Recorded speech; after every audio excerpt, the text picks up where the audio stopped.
빌립보서 7번째 말씀입니다. 나의 가치, 나의 자랑은 이라는 제목으로 같이 말씀을 나누도록 하겠습니다. 어느 때부터인가 빌립보 교회 공동체에 굉장히 높고 거대한 파도가 불어오기 시작합니다. 이 파도는 빌립보 교회를 집어삼킬 듯이 보여졌습니다.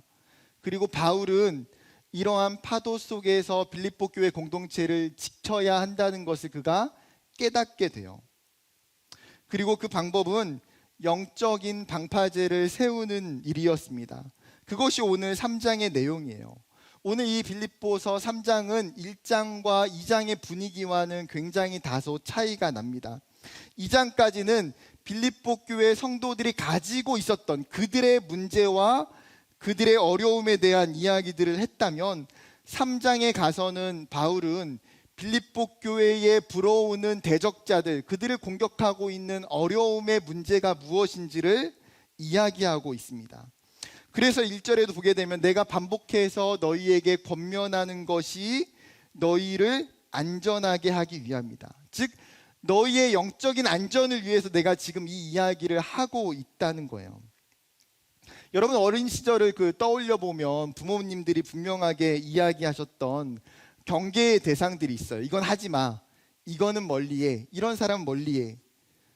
여러분에게는 그런 것들이 무엇이었습니까?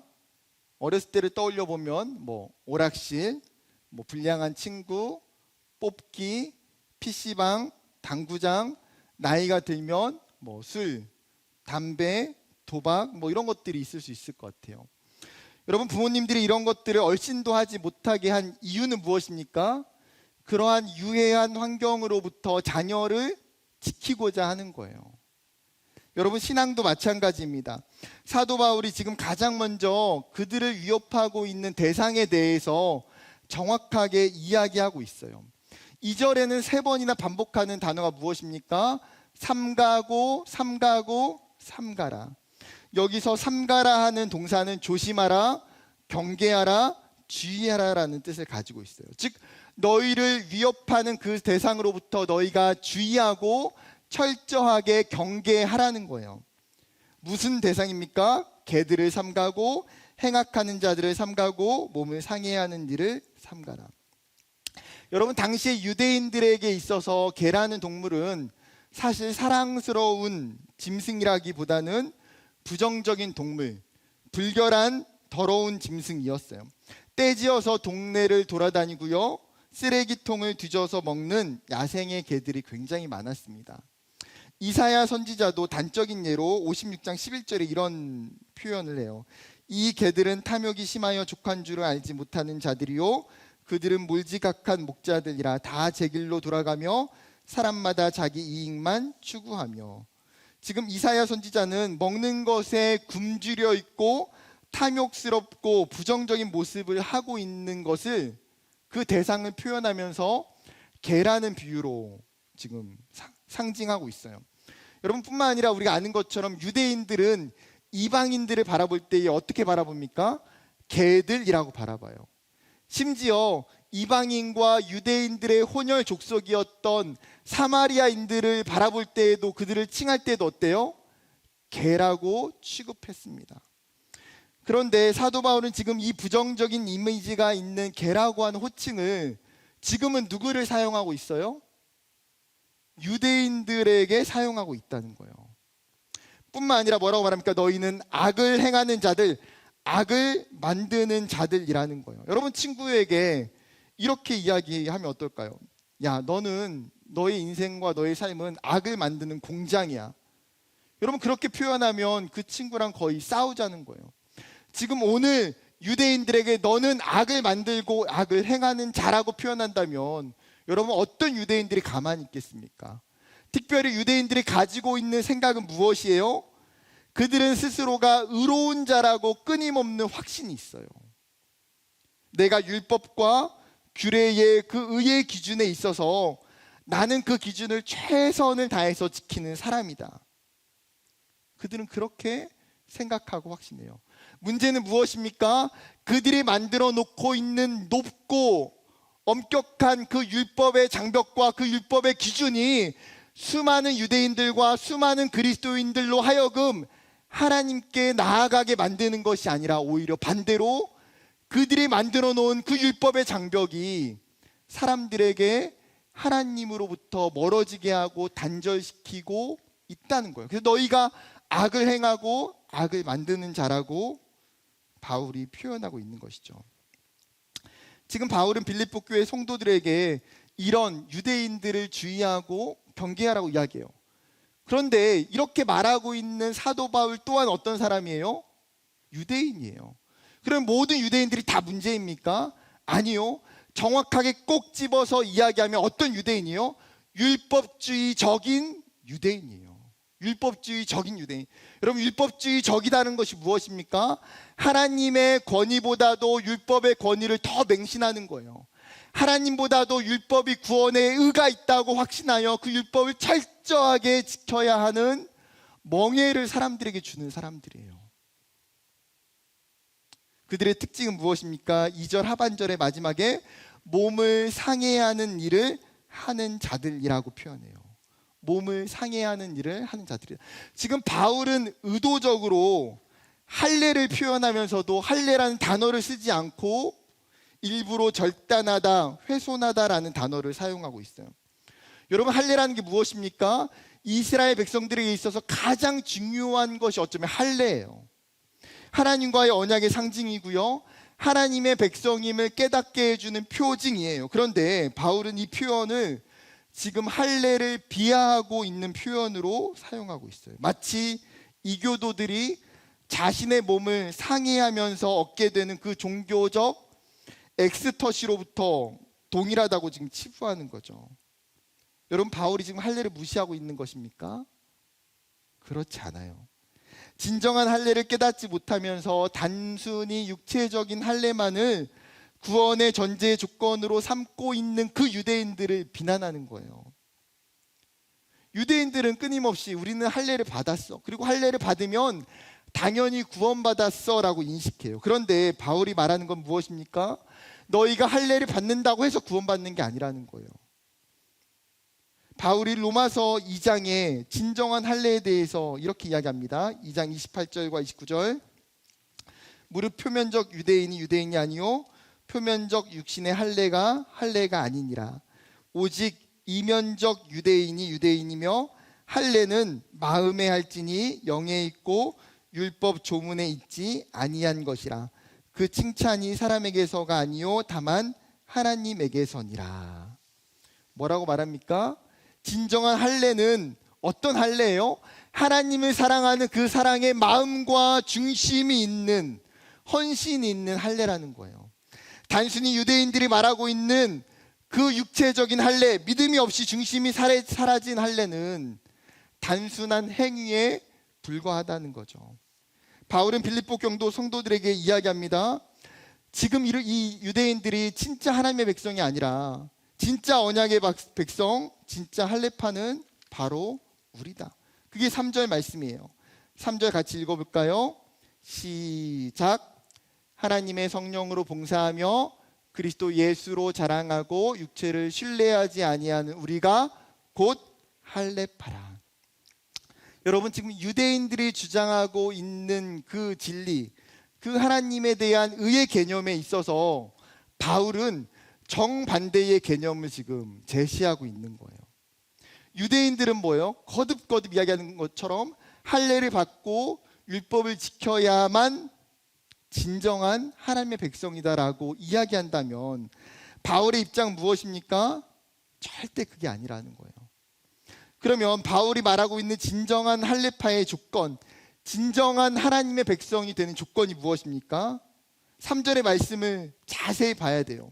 첫 번째는 뭐냐면 하나님의 성령으로 봉사하는 자예요. 하나님의 성령으로 봉사하는 사람. 여러분, 여기서 봉사하다라고 하는 이 헬라어 단어는 섬기다 그리고 예배하다라는 단어를 의미를 가지고 있어요.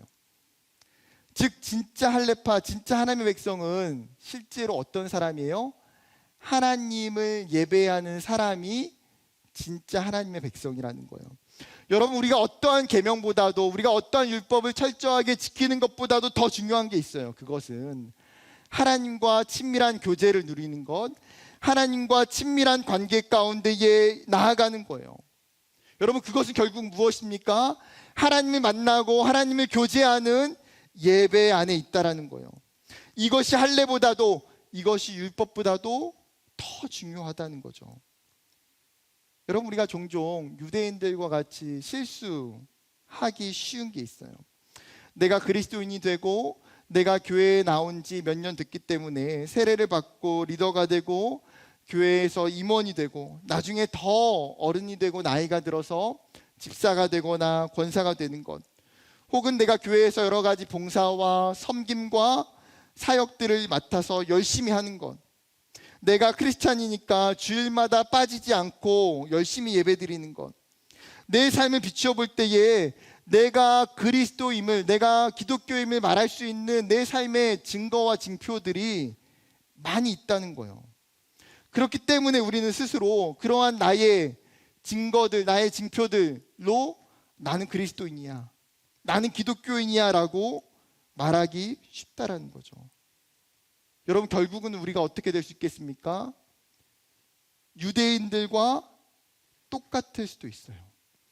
율법에 순종하고 율법을 철저히 지키고 그 율법의 의를 통해서 구원받는다라고 하는 유대인들과 다르지 않을 수 있다는 거예요. 여러분, 지난주 GBS의 청년 2부들은 나눴는데 디모데후서 3장에 바울이 말세에 있는 현상, 그리스도인들의 특징을 뭐라고 말합니까? 경건의 모양은 있으나 경건의 능력은 부인하니. 너희가 경건의 모양은 있지만 경건의 능력은 부인한다는 거예요. 여러분, 경건이 무엇입니까? 하나님을 경배하고 하나님을 사랑하고 하나님을 믿는 것이 경건이에요. 그런데 많은 사람들이 이 경건의 외형적인 모습이 충분히 나타날 수 있어요. 어쩌면 내가 하나님을 사랑하지 않고 하나님을 믿지 않아도 여러분 얼마든지 드러날 수 있어요.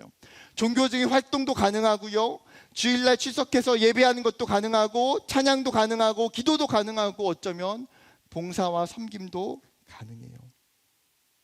그러나 경건의 모양은 있지만 결국은 뭐가 없게 돼요? 경건의 능력은 없어요.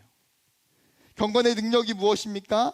정말 그 사람 안에 있는 진정한 믿음, 하나님을 사랑하는 그 깊은 마음, 하나님께 순종하고 말씀대로 살아가는 그 실제적인 삶, 복음을 붙들고 살아가는 그 신앙, 이게 진짜 경건의 능력이고 경건의 힘이고 진짜 본질인데, 이런 것들을 멀리하고 부인한다는 거예요. 결국은 알맹이가 없는 껍데기와 같은 신앙이 될 수 있음을 바울이 디모데와 초대교회 공동체에게 명확하게 경고하고 있어요. 여러분, 우리가 섬기고 있는 직분과 섬김과 봉사를 무시하거나 무용하다고 말하는 게 아니에요. 성경은 우리의 외형적인 지표가 내가 참된 그리스도임을 말해주는 증거가 되지 않는다는 거예요. 그러면 여러분, 진짜 참된 증표가 뭘까요? 여러분, 내가 그리스도인인 것에 대한 확실한 증거가 어디에 있어요? 그것은 내 삶에 하나님과 교제하는 예배 가운데 있어요. 내 삶 가운데에 하나님을 만나는 예배 가운데 있어요. 예배 드리는 내 모습을 보면 내가 경건의 모양만 있는지 아니면 내 예배 가운데 경건의 능력이 있는지가 내가 알게 된다는 거예요. 그렇기 때문에 종교적인 의무로 습관으로 예배해서는 안 돼요.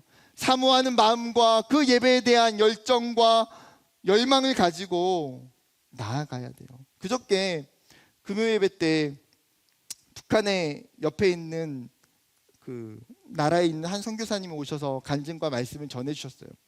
부안상의 이유로 뭐 자세하게 설명 못하지만 그분이 북한에 온 노동자들에게 일을 주고 섬기면서 복음을 전하세요.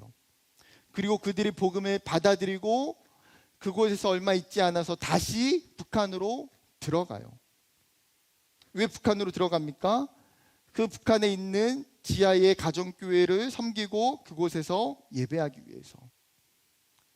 서로의 소식을 편지로 주고받을 때가 있는데 하나같이 그 편지에 그 북한에 있는 성도들이 쓰는 것이 무엇이냐면 마음껏 예배하고 마음껏 찬양할 수 있었던 그 시간이 너무나 그립고 또 그립다는 거예요. 간증을 들으면서 북한에 있는 그 지하교회 성도들이 예배를 사모하는 그 마음이 얼마나 클까. 그들은 예배를 드리고 싶어도 드릴 수가 없는데 나는 은혜로 이토록 예배드리기 좋은 환경에 있는 것이 새삼 얼마나 감사한지를 깨닫게 돼요. 사랑하는 청년 여러분, 예배할 수 있는 자유가 있고 예배할 수 있는 시간이 있고 예배할 수 있는 공동체가 있는 것이 은혜예요. 여러분, 그렇게 그냥 예배하는 것이 아니라 성경은 정확하게 뭐라고 예배합니까? 어떻게 예배라고 얘기해요? 하나님의 성령으로 예배하며. 여러분, 우리 예배 가운데에 내 삶에 필요한 게 결국 뭐예요? 내 삶에 하나님의 성령이 필요하다는 거예요. 내 삶에 하나님의 성령의 임재 가운데 예배하는 것이 필요하다는 거예요. 예수님께서 우물가에서 만났던 그 사마리아 여인에게 중요하게 말씀하시는 것이 무엇입니까? 그 여인이 예배에 대한 질문을 예수님께 드릴 때에 예루살렘에서도 아니고 사마리아에서도 아니고 어디서 예배 드리는 것이 중요한 것이 아니라 그것보다 더 중요한 게 무엇입니까? 너희가 예배할 때에 영과 진리로 예배하는 것이 중요하다고 이야기해요. 하나님의 영으로, 하나님이 주시는 성령으로 예배하는 것이 어디서 어떤 상황 가운데 예배하는 것보다도 더 중요하다는 거예요. 여러분, 그 말씀에 근거해서 나 스스로에게 질문해야 돼요. 내가 드리는 이 예배 가운데 나는 그러면 성령으로 예배하고 있는지, 내 삶에 참된 예배와 하나님 만나는 예배가 있는지. 여러분, 성령으로 예배하는 사람은 결코 형식적으로 외형적으로 예배하지 않아요. 성령으로 예배하는 사람은 결코 냉랭하게 예배할 수 없어요. 성령으로 예배하는 사람은 하나님의 임재 가운데에 예배하기를 사모하고 예배 가운데 열정과 기쁨이 있어요. 하나님을 사랑하는 마음에 뜨거움의 예배가 있어요. 왜요? 그것이 성령의 특징이기 때문에. 사랑하는 여러분, 우리 한 사람 한 사람이 참된 예배자 되기를 소망합니다. 그리고 그 하나님의 백성이 드러날 수 있는 가장 중요한 표징이 나의 예배 가운데 있음을 깨닫는 저와 여러분 되기를 주님의 이름으로 축복합니다. 두 번째 조건은 그 다음이에요. 그리스도 예수로 자랑하는 자라고 이야기해요. 여러분, 사람은 누구나 자랑하기를 좋아해요. 자신을 통해서 자신을 뽐내고 타인의 시선을 끌고 싶어해요. 누군가 나를 부러워하고 선망의 대상으로 바라보는 것에 기쁨을 느껴요. 여러분 중에 자랑하기 싫어하는 사람 있으면 손 들어보세요. 난 자랑하기 싫다. 난 자랑 별로 안 좋아한다. 여러분, 별로 없을 거예요. 여러분, 사람은 사실 자랑을 싫어한다고 하면서도 우리는 뭐예요? 은근히 자랑해요. 은근히 돌려서. 뭐 예를 들어서 나는 공부도 잘 별로 못하는데 이번 학기에 전액 장학금 받았어요. 진짜 나는 실력이 없는데 하나님의 은혜예요. 기적이에요. 뭔가 겸손한 것처럼 보이지만 뭐예요? 돌려서 또 자랑해요. 여러분, 믿음의 사람이었던 히스기야도 죽을 병에 걸려있다가 하나님께 기도하고 그가 살아나요. 그가 살아났다는 소식을 듣고 바벨론 왕이 사신들을 보내서 그에게 편지와 선물을 보내줘요.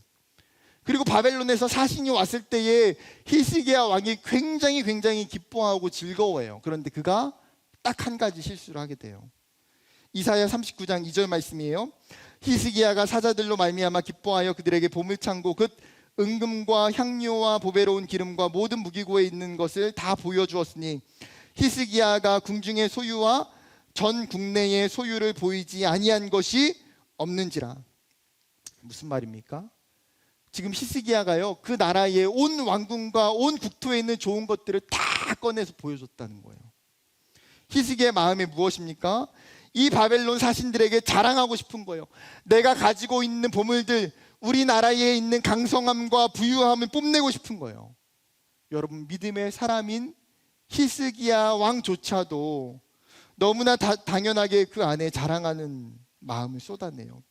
여러분, 유대인들도 마찬가지예요. 끊임없이 자신을 자랑해요. 어떤 걸로요? 나의 율법적 행위로, 내가 가지고 있는 것들로, 내 선행으로, 내 열심과 내 노력으로. 그런데 바울의 자랑은 180도 달라요. 여러분, 오늘 본문에서 바울이 말하고 있는 것이 무엇입니까? 참된 그리스도인은 그리스도 예수로 자랑하고 라고 말해요. 다른 번역본은 그리스도 예수 안에서 자랑하라라요. 여러분, 그리스도 예수가 즉 내 자랑의 대상이고 내 자랑의 중심이 되라는 거예요. 여러분, 바울은 여기에 유대주의자들과 충돌하는 중요한 진리를 가르쳐줘요. 결국은 율법의 의가 아닌 뭘 말하고 있어요? 예수 그리스도를 말하는 거예요. 참된 의는, 진정한 의는 예수 그리스도만을 통해서 나타난다는 거예요. 그래서 9절에 뭐라고 말합니까? 내가 가진 의는 율법에서 난 것이 아니라 오직 그리스도를 믿음으로 말미암은 것이니 곧 믿음으로 하나님께로부터 난 의라. 결국은 참된 의는 누구를 통해서 온다고요? 예수 그리스도를 통해서 이루어져요. 완전한 의는 예수님밖에 없어요. 그렇기 때문에 바울은 지금 그리스도에 대한 자랑, 예수 그리스도에 대한 이야기가 자신의 삶의 이제 중심이 될 수밖에 없어요. 여러분, 이것이 비단 바울만의 이야기입니까? 바울만 가능한 건가요? 아니요, 그렇지 않다는 거예요. 여러분, 우리 가운데에도 내 삶의 참된 구원은, 참된 의는 예수 그리스도에게 있어요. 그분을 믿음으로, 그분을 통해서 우리는 구원이 이루어져요. 그렇다면 우리가 자랑해야 될 것이 무엇입니까? 내가 성공하고 내가 더 높은 위치에 올라가고 내가 더 많은 것을 가지고 누리는 것이 아니라 나의 진정한 구원의 의가 되시는 예수 그리스도, 그것이 우리 인생의 가장 중요한 자랑의 대상이 되어야 한다라는 거예요. 세 번째 조건은 육체를 신뢰하지 않는 자예요. 여러분, 여기서 육체라는 것은 외형적인 것을 의미하죠.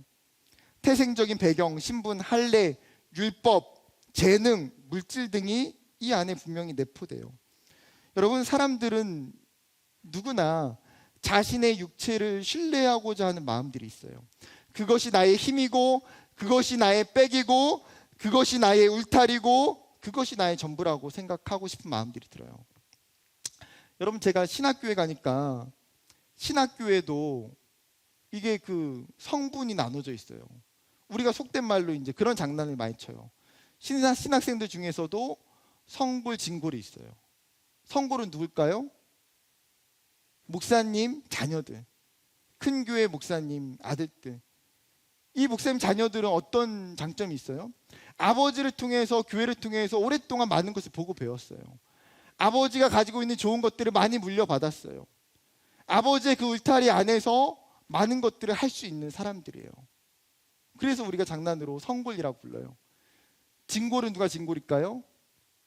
목회자 자녀는 아닌데 경제적으로 부유한 집안의 자녀들이 있어요. 왜요? 대부분의 신학생들이 경제적으로 넉넉하지가 않아요. 학교를 다니는 것, 책을 사는 것, 공부를 하고 나중에 유학을 가고 하는 모든 것들이 사실 쉬운 일이 아니에요. 그런데 경제적으로 부유한 가정들, 친구들은 사실 그런 문제를 갖지 않아요. 그래서 우리가 장난삼아 진골이라고 불러요. 저는 어디에 속했을까요? 평민. 아무것도 없는 평민. 여러분, 이러한 생각은 유대인들도 마찬가지였고요, 빌립보 교회 성도들도 마찬가지예요. 지금 바울이 자신의 이야기를 먼저 꺼내놓으면서 5절과 6절에 이렇게 이야기해요. 나는 8일 만에 할례를 받고 이스라엘 족속이요 베냐민 지파요 히브리인 중에 히브리인이요 율법으로는 바리새인이요 열심으로는 교회를 박해하고 율법의 의로는 흠이 없는 자라. 지금 그 사람들에게 자신의 이야기를 설명하고 있는 바울이에요. 나는 가장 누구보다도 순수한 혈통을 가지고 있다. 난지 8일 만에 할례를 받았다. 여러분, 난지 8일 만에 할례를 받았다는 것은 무엇입니까? 하나님이 아브라함을 통해서 이야기하셨던 언약의 백성임을, 순수한 혈통임을 이야기하는 거예요. 그는 히브리인 중에 히브리인이고 이스라엘 족속이에요.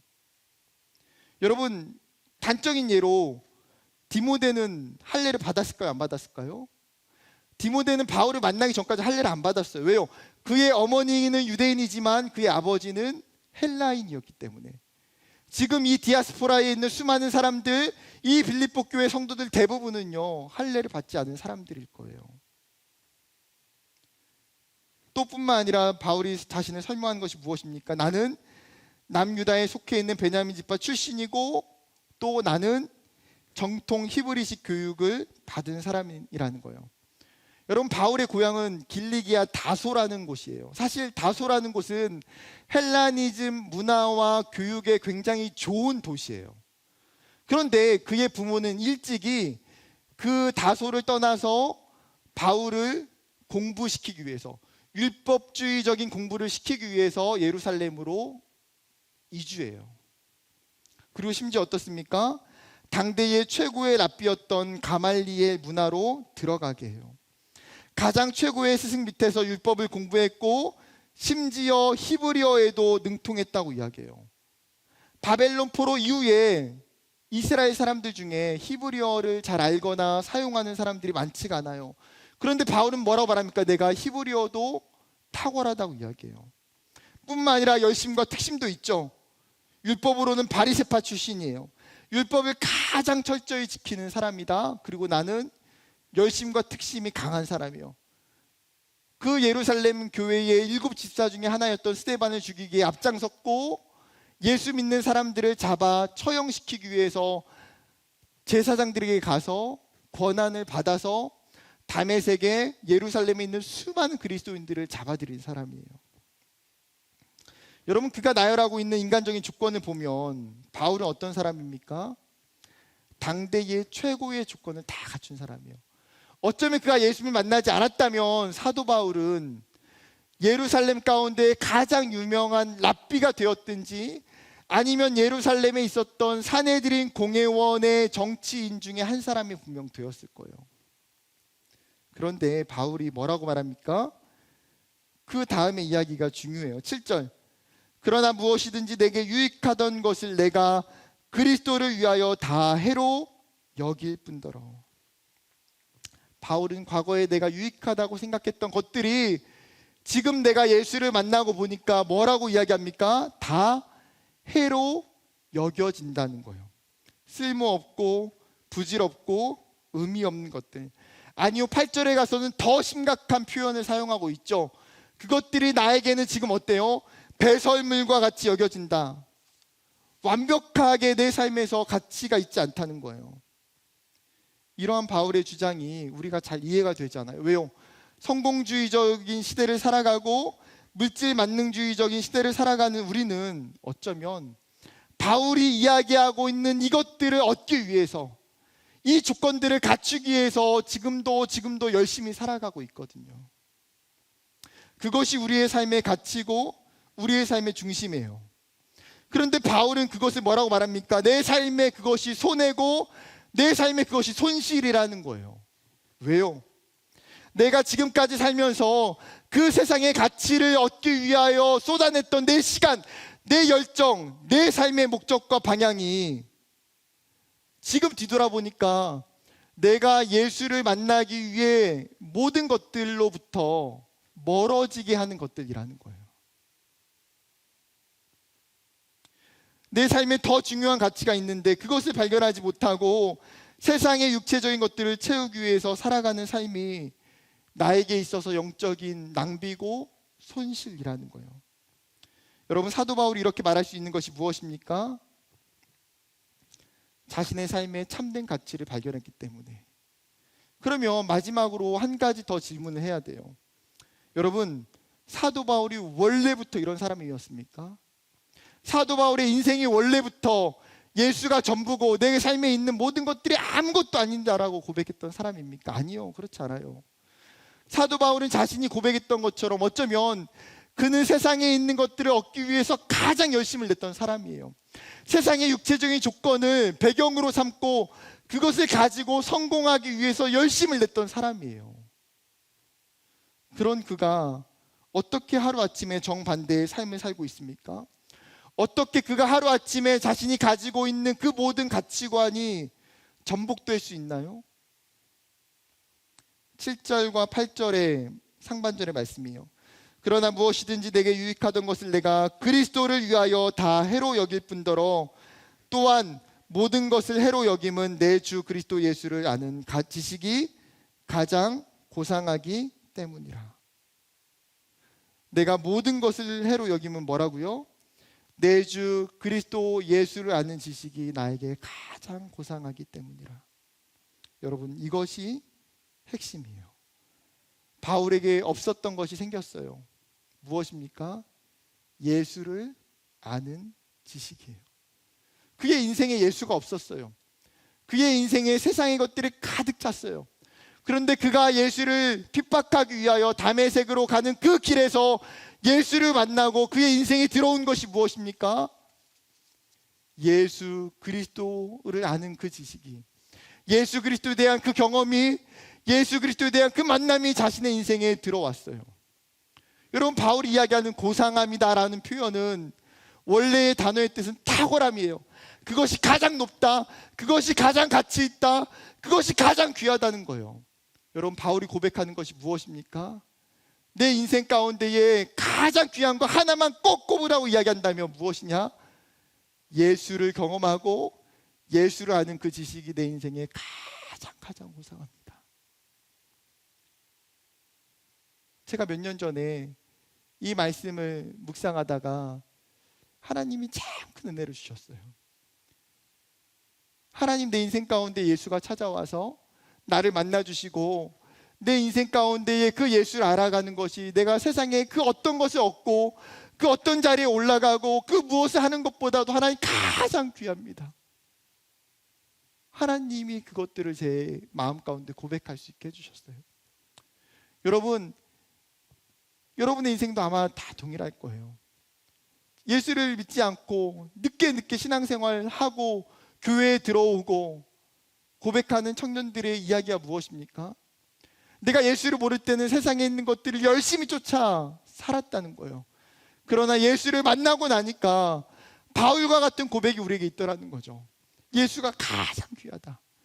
예수가 정말 가장 귀하다. 사랑하는 여러분, 이 고백이 저와 여러분의 고백이 되길 원해요. 우리에게 있어서 가장 중요한 가치가 세상에 있습니까? 아니요. 우리에게 있어서 가장 중요한 가치는 예수 그리스도에게 있어요. 그리고 그것을 세상 가운데에 자랑하고 고백할 수 있는 저와 여러분의 삶이 되기를 주님의 이름으로 축복합니다.